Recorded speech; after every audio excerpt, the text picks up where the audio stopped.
রাধে রাধে বন্ধুরা, জয় গৌর জয় নিতাই। আজকে তোমাদের জ্যৈষ্ঠী মাসের কৃষ্ণপক্ষের অপরা একাদশী মাহাত্ম্য তোমাদের বলবো, ব্রত কথা তোমাদের বলবো, তোমরা সকলে শ্রবণ করো। মহারাজ যুধিষ্ঠির শ্রীকৃষ্ণ ভগবানকে বললেন, জনার্দন, জ্যৈষ্ঠ মাসের কৃষ্ণপক্ষ কোন একাদশী হয়? আমি তার মাহাত্ম্য শুনতে চাই। কৃপাপূর্বক আমায় সেই কথা অবধান করান। ভগবান শ্রীকৃষ্ণ বললেন, মহারাজ, আপনি এই তিন লোকের কল্যাণের জন্য সঠিক প্রশ্নই করেছেন। রাজেন্দ্র, এই একাদশীর নাম অপরা। বড় পুণ্যদায়ী পাতকের নামকারী এই একাদশী ব্রহ্মহত্যায় নিমগ্ন আত্মীয় কুটুম্বদের বিনাশকারী, মাতৃগর্ভস্থ শিশু হত্যাকারী, পরনিন্দা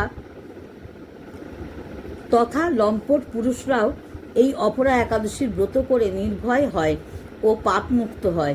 যারা মিথ্যা সাক্ষী দেয়, ওজনে কম দেয়, শাস্ত্রের মিথ্যা ব্যাখ্যা দেয়, জ্যোতিষীর মিথ্যা গণনা এবং মিথ্যা চিকিৎসার ভাগ করে, তাদের জন্য নরক যন্ত্রণা অপেক্ষা করে আছে। এই সমস্ত পাপান্ত ব্যক্তিরাও যদি এই একাদশীর শরণ লয়, তাহলে তাদের মুক্তির যে ক্ষত্রিয় স্বধর্ম ত্যাগ করে, যুদ্ধক্ষেত্রে তা থেকে পলায়ন করে, যে শিষ্য বিদ্যা লাভ করার পরও গুরুনিন্দা করে, তারা ঘোর নরকে পতিত হয়। কিন্তু এমতো মহা পাপীরাও একমাত্র রক্ষা কবচ এই অপরা একাদশী। মাঘ মাসে সূর্য যখন মকর রাশিতে স্থিত হয়, সেই সময় প্রয়াগরাজে স্নান করে মানুষের যে পুণ্য হয়, মহাশিবধাম কাশীতে শিবরাত্রির ব্রত করে যে পুণ্য ফল সঞ্চিত হয়ে থাকে, গয়ায় পিণ্ডদান করে পূর্বপুরুষদের তৃপ্ত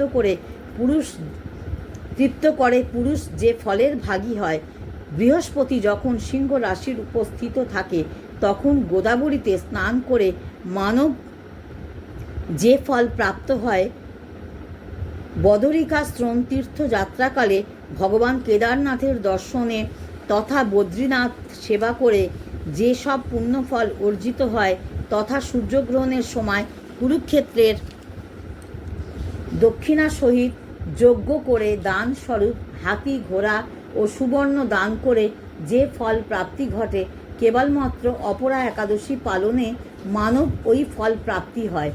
অপরাতে উপবাস করে ভগবান বামনের পূজা করে মানুষ সর্বপাপ মুক্ত হয়, শ্রী বিষ্ণুলোকে আপন স্থান প্রাপ্ত হয়। এই অপরা একাদশী ব্রত পাপ বৃক্ষের কুঠার স্বরূপ, পাপ রূপ কাষ্ঠে দাবাগ্নি, পাপ অন্ধকারের সূর্যা ভগবান এবং পাপহস্তির সিংহ স্বরূপ। এই ব্রত পালন না করে যে ব্যক্তি জীবন ধারণ করে জলের মধ্যে বুদবুদের মতো, কেবল তাদের জন্ম মৃত্যুই সার হয়। অপরা একাদশীর ব্রত করে শ্রী বিষ্ণুর পূজা করলে সর্বপাপ মুক্ত হয়ে বিষ্ণুলোকে গতি হয়। এই ব্রত কথা শ্রবণ করলে সহস্র গোদানের ফল লাভ হয়। ব্রহ্মাণ্ড পুরাণে এই ব্রত কথার মাহাত্ম্য বর্ণনা করা হয়েছে। হরিওম হরিওম হরিওম।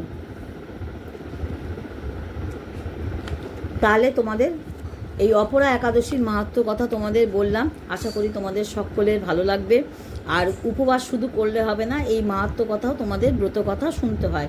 আর একটা কথা তোমাদের বলবো, এই যে আমি তোমাদের বললাম না যে কবে পড়ছে, কখন পড়ছে, যে সেই তিথিটা তোমাদের বললাম না, এটা তোমরা পঞ্জিকা অনুসারে এবং গুরু আজ্ঞা পালন করে, গুরু যে তোমাদের যে কথা বলেছেন সেই আজ্ঞা পালন করে তোমরা এই ব্রত নিজ নিজ মতন পালন করবে। সকলে ভালো থাকবে। আর অবশ্যই যারা ইউটিউব থেকে এই ভিডিওটি দেখবে, তারা বন্ধু হয়ে পাশে থেকো। একটা ভালো লাগলে একটা লাইক দেবে, কিছু একটা কমেন্ট করবে, মানে তোমাদের মতামত জানাতে ভুলো না। আর যারা ফেসবুক দেখবে, অবশ্যই বন্ধু হয়ে পাশে থেকো, ফলো করে দিও পেজটা। সকলকে অসংখ্য ধন্যবাদ। সকলে ভালো থেকো। সকলকে রাধে রাধে, জয় গৌর জয় নিতাই।